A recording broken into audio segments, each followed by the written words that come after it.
This is the lecture for Kristen Korsgaard's Taking the Law into Our Own Hands, Kant on the Right to Revolution.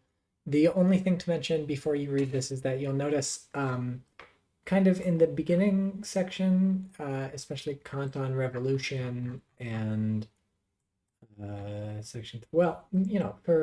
a good chunk of the paper, there's a lot of stuff that's sort of review for us. She's sort of going over Kant's political philosophy, especially as it relates to revolution. And so, I mean, I never suggest that you skim anything. I think it's useful to read everything closely, but maybe take the stuff that sounds like review, take it sort of in the spirit of review a little bit, and then distinguish that from the sort of the specific argument she's making